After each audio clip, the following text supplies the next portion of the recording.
Hello, everyone. Welcome to Wednesday's ESPN FC Live. We're on Champions League semi-final watch. Today, it's Barcelona against Inter. Yesterday, it was Arsenal against Paris Saint-Germain to discuss Luis Miguel Echegaray and Don Hutchison. Don, let's start with you, and let's go back to the 1st of October. Arsenal beat PSG by 2-0. It was a good win. It was a relatively comfortable win.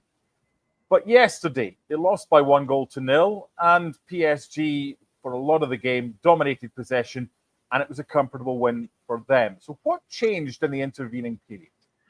Well, he had his best players back for a start, but I think what you saw in that group phase, I think very early on, is not a lot of teams knew how to manage the scenario, because 2 or 3 games in, everyone thought, oh, it's all right, there's about 64 million games left, so he will still qualify. But I think what you're seeing now at the business end, you're seeing a Paris Saint-Germain midfield. I think it's the best. I can't remember a time where I'm looking at a 3-man midfield thinking they're all technically outstanding. Normally, a manager would try and put one destroyer in there to try and have the balance, but he's gone, Luis Enrique has gone, no, I want 3 players that are brilliant on the ball. They dominated Arsenal for about 40 minutes of the game last night. At times, they bopped them off the pitch. At any given time, it looked like we're going to score. They've got the 2 best fullbacks in world football, probably arguably the 2 best wide men football with Kvaratskhelia, and if Dembele can float on that side, or a false 9, or Doué, I mean, they've got so much talent. And I just think you're looking at a team that's got everything. Marquinhos at the back. I mean, they look like the perfect side, which is the irony of where they were 18 months ago when they tried to buy all the Galacticos and it never worked. It's funny, they've become a better side without Mbappe, and Real Madrid have become a worse side so far this season with Mbappe. That's certainly something to discuss later. But LME, when you look at this game, and yeah, Arsenal were on top with some of the criteria of shots and attempts on target. However, they really missed a Thomas Partey type player, didn't he? He was suspended. Will he make a difference in the way that Arsenal will approach the second leg? Because they had to kind of play Marino in that role last night, and it didn't really work. They were overrun in midfield. Yeah, Thomas Partey's absence was big, MD. There's no doubt about it. Specifically in those first 20 minutes when PSG, just rightly so, just were all in the face of the Gunners, as Don was mentioning. They're just such a force. And Luis Enrique, if anything, loves to punch you early. It happened against Villa in the first leg and in the second, and it happened against Arsenal as well. In the 20 minutes, Arsenal just couldn't cope. And in fact, the opening goal was a result of so many opening opportunities in that midfield, and Partey not being there forced Declan Rice, who had a good game, but when he sits a little deeper, he's not allowed to be as lethal as he was against Real Madrid. So when Partey's there, he can at least fortify that midfield for Arsenal. But who are we kidding? This is PSG, and I've said it for a while now. To me, in my opinion, on their day, they're the best team in Europe. They are just such a force. And I think that also, because I was reading so many reactions from the game yesterday, how Arsenal fans were disappointed, shocked at the lack of impetus that they could put in the game. But you're playing PSG. You're playing such a machine that you are lucky, actually, that you only conceded a goal. Kvaratskhelia could have had a penalty in those first 20 minutes. Desiree Doué, who's just a tremendous teenager, he hit the post. They had their chances, and Donnarumma obviously played a part. He's such a good goalkeeper. But this PSG side is so good. So I think that the great thing about this second leg of Parc des Princes is that they're only 1-0 down, because it could have been much worse. I see PSG still in the final. To your point, I think Partey will be able to help them in the second leg, but it's PSG's match to lose. They are just such a formidable team, and they're better off it without Kylian Mbappe. Don, what did you make of the atmosphere last night? Because on more than one occasion, I saw Arteta, I saw Martinelli, I saw Raya trying to G up the crowd.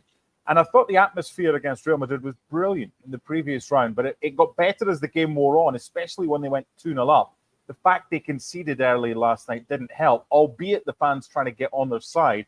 But how difficult was it for these supporters, when you see the opposition having so much of the ball, to still try and get behind your side like they did when they were 2-0 up at home to Real Madrid? See, that's key. That's why PSG are such a good side, because obviously they got the early goal, which give them a little bit of confidence and give them that shot of confidence. But the best thing they've done in the first half an hour of the game is they kept hold of the ball. And every time Arsenal got like a throw in or a corner, they could get up for that sort of mini 10, 15 seconds, and straight away PSG would get stranglehold in possession again. and the crowd had no momentum. They couldn't get engaged in the game. The Arsenal fans, they were sort of trying, but they were relying on their team having moments. They couldn't really lift them. I wouldn't necessarily criticize the Arsenal fans for that. I would say how well done PSG managed the scenario. I thought they strangled the life out of the game with the early goal. But what they've done is they said, right, any given time, we're going to keep the ball, and we don't mind keeping the ball 60 yards away from your goal. We'll keep it on the edge of our box. We'll make little triangles. And all of a sudden, Trossard was running out of position, and they looked leggy in midfield apart from Declan Rice. They couldn't close down, and PSG were brave, and they were popping the passes. And it was like 15 passes, 20 passes, 15 passes, 20 passes. And the Arsenal fans are sitting there going, like, when can we get engaged in this game? Couldn't. They probably had 5 minutes before half-time and about 10, 15 maximum after that. The rest of the game was all PSG, and you have to credit them for doing it. Sure, it's not a criticism of the Arsenal fans. We've all been there. It's so much easier to get behind your side when you're in the stands if you see something on the pitch that you can get behind. But when a team comes to your own stadium and dictates, it's very difficult because you want to kind of cheer despite the fact that no one else around you's kind of cheering. So that certainly helped PSG. Here's one for you, LME. Paris Saint-Germain last night were the 14th team to win a Champions League semi-final on the road in the first leg. Only two, Ajax in 2018-19 against Spurs and Panathinaikos in 95-96 against Ajax, were able to not capitalize on their first leg victory and reach the final. So all the eggs are in PSG's basket. However, Liverpool went to Paris and won. Is it going to be something similar to that game? Do you expect loads of possession for PSG? And Liverpool, well, they might have won, but Arsenal are going to need that luck in this second leg, and they're going to need to ensure that they're clinical in front of goal because the tie's not over yet. No, it's not over. It's only 1-0. But, this is definitely favoring PSG to finish this up at Parc des Princes. And you could have very much a possession-centric PSG, but one most importantly that just wants to get you from the get-go. Here's the key thing for Arsenal in the second leg. Do not concede early once again, because PSG, as soon as that whistle goes, they're going to come at you once again. And it doesn't matter if Dembele is healthy or not. They still have Barcola. They still have Kvaratskhelia. They've still got all these weapons. Due, of course, the midfield, the best fullbacks, as Don was talking about, in Hakimi and Nuno Mendes. They're going to come at you very early on. So you have to make sure that you settle everything, that you calm the stadium down, because that stadium is going to be rocking. Because guess what? Arsenal are dying for that first ever Champions League trophy, but so are PSG. They want this really, really badly. So just hold everything for 20 minutes. Just make it clear, and then hopefully build into it. And hopefully Mikel Arteta can say to them, listen, boys, we went to the Bernabeu. I know that we were leading by 3 goals, but we had to hold, the defending champions here, and we did that. Let's do it again here in Paris. Partey is going to be a key factor, and I think that they just have to make sure that they don't over-rely on Bukayo Saka. Because what Luis Enrique did yesterday was look, everything is going down that right wing, so let's double up on Saka and hope that they just pass it to somebody else and we'll take care of business. And that's exactly what happened. So don't concede early. Try and be a little bit more diversifying your attack. Get Martinelli more involved, and hopefully you can come out of something. But if you're asking me right now, PSG is going to be in this final. They're just too good. They should be, but stranger things have happened. Don, yep. Before we look at PSG, let's take a look at Arsenal and where they are and what they need. Because I don't think they're far away. I don't think they're far away from a proper title challenge, but they need a striker. I think the left side of their team needs improved. They've got a really good midfield. They've got a decent defense when everybody's fit. How many players are they away from potentially being favorites in a Champions League semi-final? Not that they were this time. And potentially challenging for a Premier League title. How many players away? 3. And I disagree with they've got a great midfield. I'm not so sure Marino's a fantastic midfield, but I think he's good. But he's a squad player. When everyone's fit, he's not going to start when everybody's fit. You've got Declan Rice, you've got Martin Odegaard. Okay, so you've got decent ones in there. Well, if you're an Arsenal fan, that's the one player, which I don't agree with, by the way. That's the one player they're starting to get on the backs of Odegaard. They think he's slow, he's predictable, he slows things down. He didn't have a good game last night. I mean, who would, to be fair, against that PSG midfield? But Thomas Partey's contract's up at the end of the season, so he might not be there. So they're going to need to buy a stellar holding midfield player. So you think, right, if that midfield's going to be strong next season, they're going to need a holding midfield player. 100% they're going to need a number 9, and they need competition on their left-hand side. Which I think is the way to go, but I don't think Arteta sees it the same way. I think Nwaneri could play on that side instead of Martinelli. Then you'd have Nwaneri on the left-hand side. You have Bukayo on the right-hand side, and a number 9. So if he doesn't, and he sees Nwaneri as backup to Bukayo Saka, then he's going to need another left-sided player. So you're looking at 3 players if they're going to be contenders for a Champions League final and trying to win the Premier League next season, because we've sat here for years and everyone's sort of skewed the stats when they've gone, oh, yeah, but they've still scored 80-odd goals. They don't have a striker. They don't have a world-class striker. You're asking Trossard to be a world-class striker against Marquinhos. You're asking Marino to play as a false 9 up against some of the best centre-backs, and he's done a pretty good job, but it's not his position. You've seen how much he struggled last night. When you ask a midfield player to go and play as a false 9 for 6 weeks, then against PSG, gone trying to be a midfielder, trying to do a completely different job. So I think, to answer your question, at least 3. Yeah, the midfield, whether it's Partey and Rice or whether it's Odegaard playing in a deeper role, it's something they need to kind of strengthen in front of them, whether they're playing a 4-3-3 or they're playing Saka on the right, which he probably will, left-hand side Martinelli, LME, it's the Trossard thing that gets me, in that he's a good player. He's a very good Premier League player. He'll get you goals there, but he's not someone you want to go in, and it's nothing against him, but you can't go into a Champions League semi-final when you're facing the likes of Dembele and Doué and others and Kvaratskhelia, when you've got Leandro Trossard as someone who you're going to get goals from. Yeah, and not only the Champions League semi-final, MD, but let's remember, 13 draws in the Premier League this season. They've given up away so many points. And I said it from the very beginning, and we keep saying it over and over again. Arsenal are a very, very good team. They're a Champions League worthy team. But if you want to win a trophy, if you want to win the Premier League, you need a complete squad. And I'm pretty much in tangent with what Don's talking about. With the number 1 priority, you need a number 9 who can get you out of situations in ugly moments. Not just a good 9, not just a talented one, but a world-class striker that can get you goals. In answer to your question about Trossard, because Bukayo Saka demands so much attention on the right wing, but he's also inconsistent in terms of his health. You're not always going to be able to rely on him, for the entire season. Martinelli is a wonderful talent, but again, he's also inconsistent. You need a 9 that can get you out of situations whenever it's sticky and it's 1-1, or you're chasing something and somebody out of somewhere can get you something. So I think that's the main component. Arsenal are a very good team.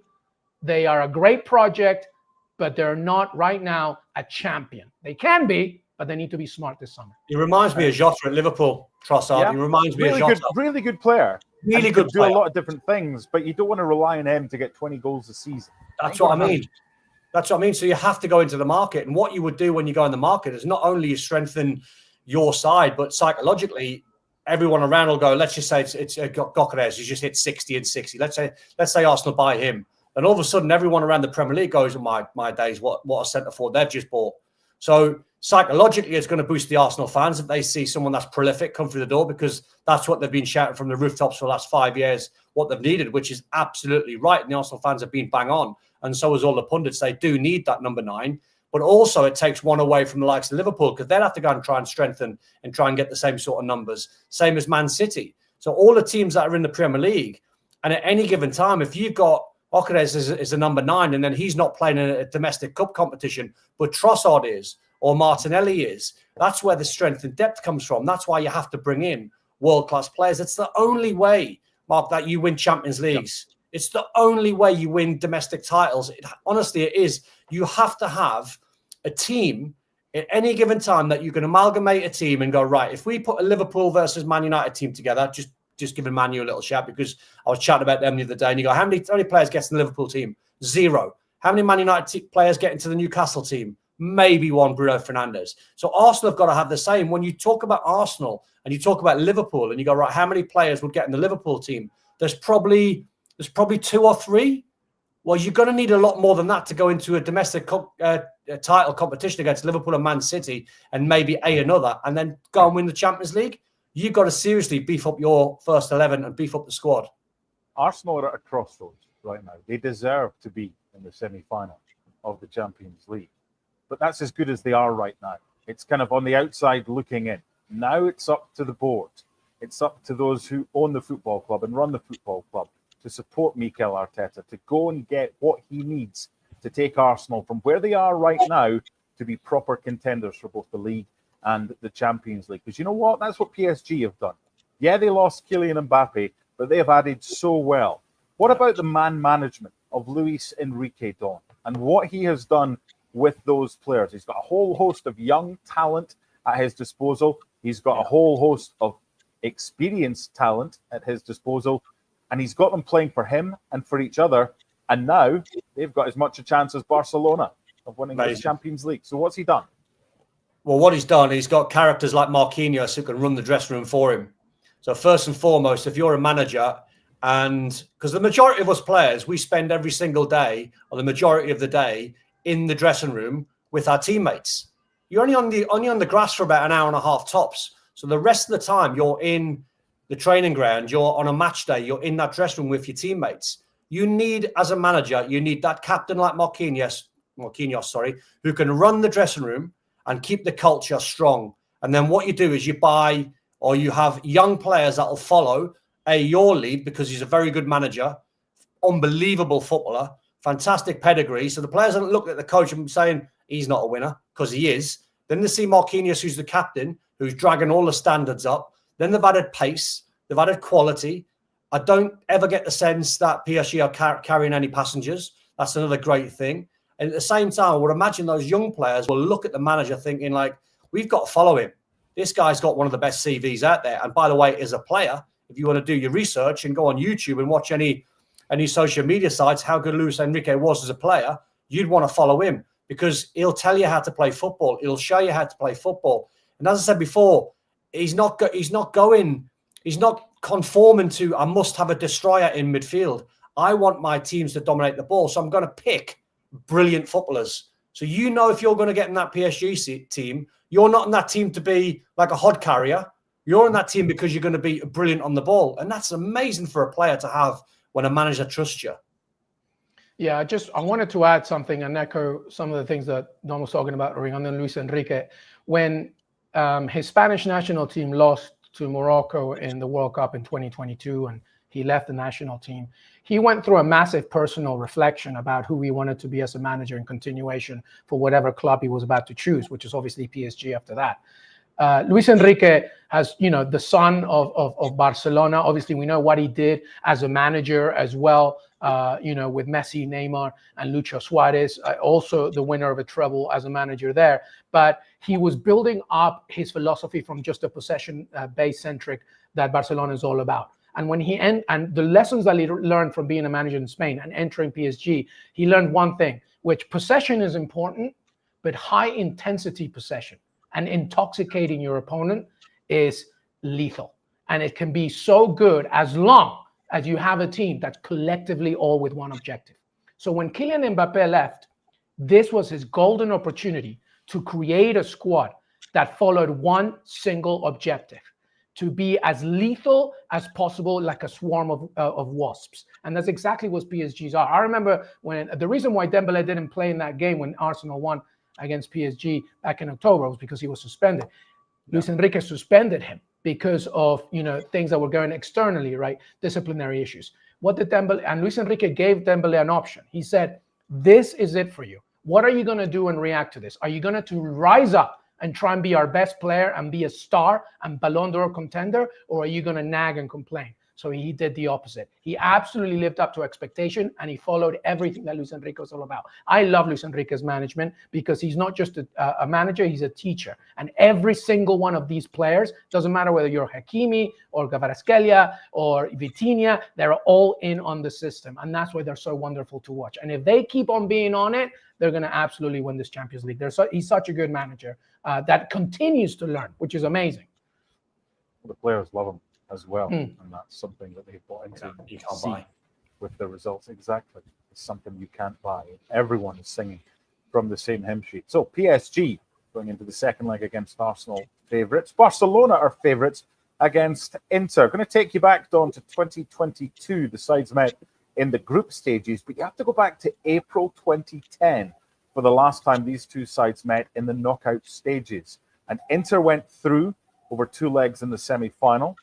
to meet Bayern and beat Bayern under Jose Mourinho in 2010 to win the trophy.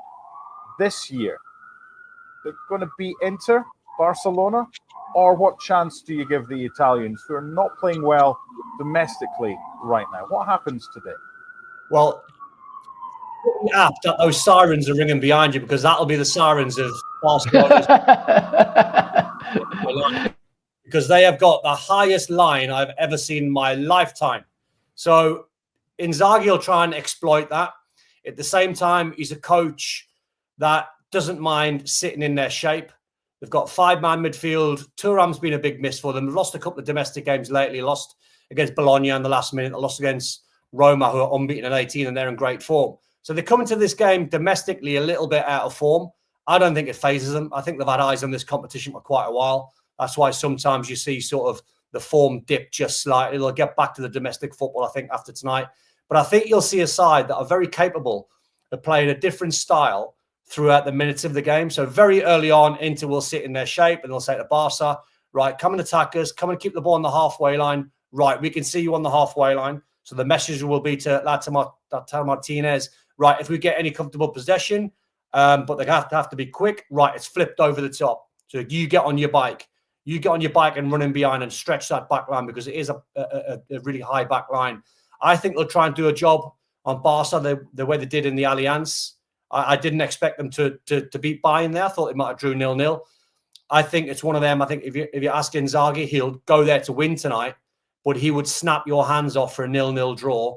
Worst case scenario, if they only lost one Inter and get them back to San Siro, they'll still be confident they can go through. So I think what you've got tonight, you've got two completely different styles.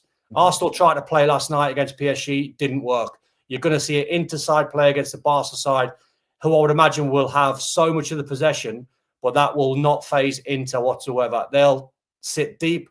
They'll get their wing backs high, but they'll sit in a 5 when they haven't got the ball. And then they'll say to the front men, right, at any given time, get on your bike and we're going to go long and go in behind and try and trouble Barca that way. Styles make matches. Some styles work, some styles don't. LME, as Don's just said, these are two very contrasting styles. What kind of match do you expect in this first leg? Yeah, pretty much what Don was talking about. This is the most offensively dangerous team in the Champions League this year against the most defensively, leading team in the Champions League this year. Inter are formidable, specifically in the league phase when it came to not conceding any goals. They did a very good job against Bayern Munich in order to not just win, but come back as well from behind as well. They know who they are. I've said it for a long time. Simone Inzaghi is one of the most underrated coaches in the game, I think.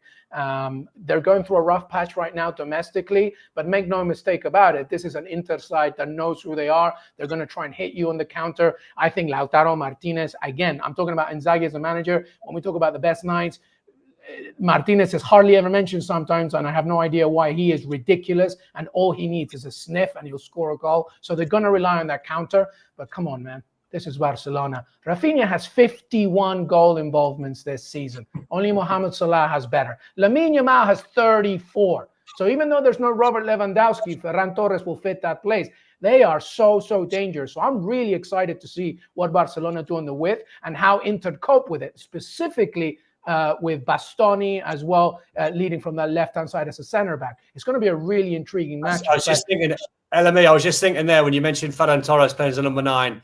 Good luck when every second of the game Acerbi's right up his backside for the 90 minutes. But you know what's funny, Don, about that though, is that the interesting thing, and I'm intrigued how Hansi Flick's going to play this, because he did this against Real Madrid in Copa del Rey. Ferran Torres is just going to be there, but he's going to just drop real deep, and he's just going to allow Lamine Yamal and Rafinha to counter. But to your point, this is an Inter side with a very good back line. They are very good, super old school, and very LME. And they don't mind stepping into midfield. You'll see you'll see Bastoni, Bissek, whoever it is. You will see them boys at any given time step into midfield. They're comfortable. They'll stay in their shape, don't get me wrong, but they'll wander in there when they feel good. Yeah, so I'm very much...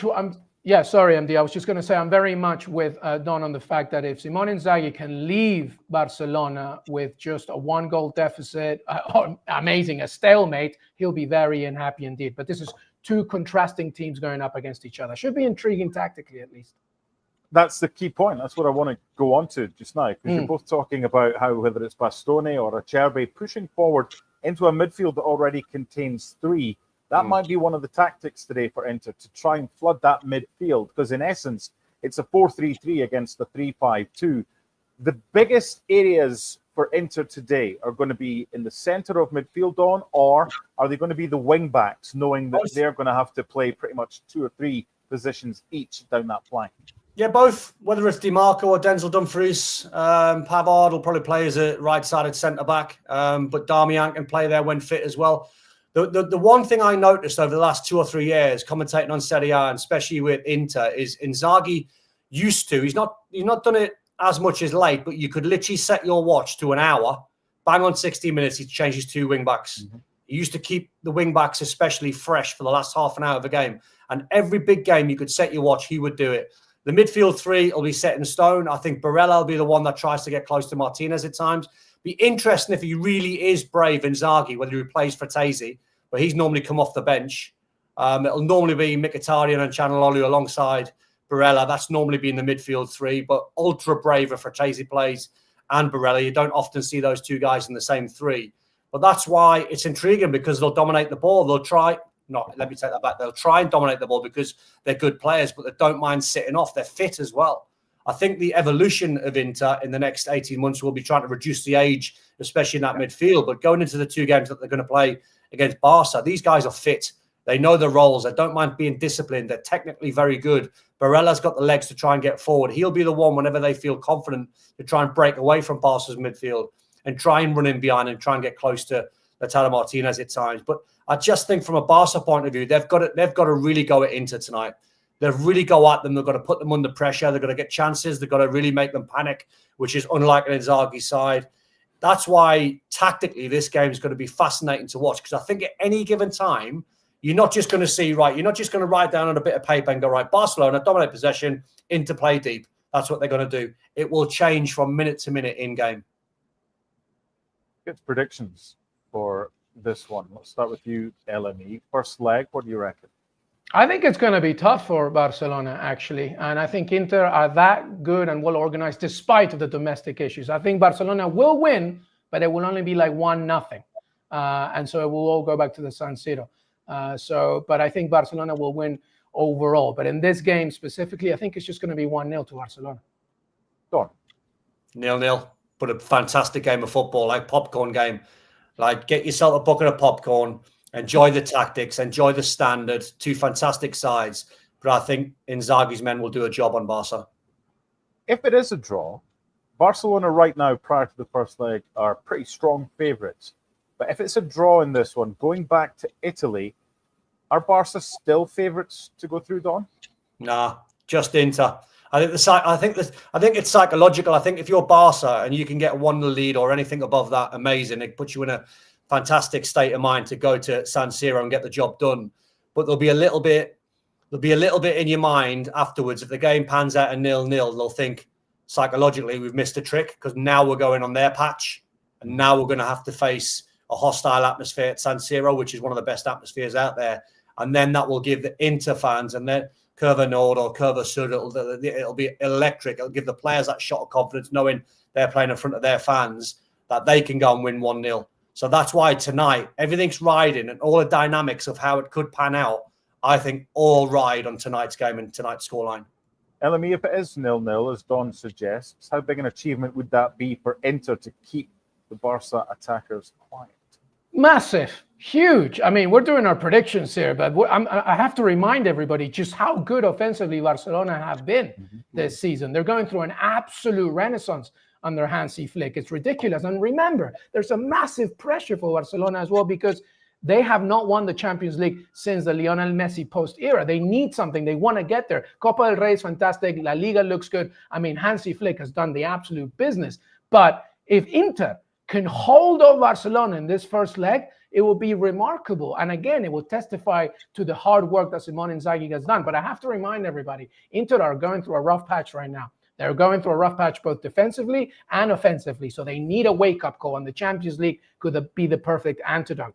As Don said, I think that Varela is going to be key here, not just with the legs, but he is the one that as soon as he gets the ball, he's looking for Thuram or Lautaro Martinez. Boom, just like that. He's looking for maybe Dumfries pushing forward. Like, he's looking for those avenues. And if they can hold that off and stop who I think, in my opinion, the best player in his position, in Pedri, if they can stop him and also rely on him and come out of this as a stalemate, that is fantastic for Inter. I don't see it, but if it happens, woo, hats off to you. Oh, can I just say, I wonder, because we're just chatting there, and it just come to mind when they played Arsenal at San Siro. Inzaghi had, which I think, and I'd take this very loosely, his best two players, Bastoni, one of them, left-sided centre-back, Federico Di Marco, left-sided wing-back.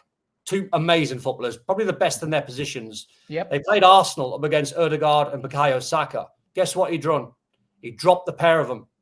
He dropped the pair of them to the bench, and he played Jan Bisek, who's a real powerful boy, athlete. He played him instead of Bastoni, and he shifted Darmian off the right-hand side to play left-side wing-back, completely out of position, just to stop Bukayo Saka. And him and Bisek done a job down, I'll say Arsenal's right side, their left side. I wonder if they might try and do something similar with Yamal. Well, the team news will be fascinating. You'll get that about 75 minutes before kickoff. And a reminder, ESPN FC every night on ESPN Plus. Tonight's looking back on Barcelona against Inter. We'll be back, ESPN FC Live on Friday. Enjoy the game later today, boys and girls. Bye.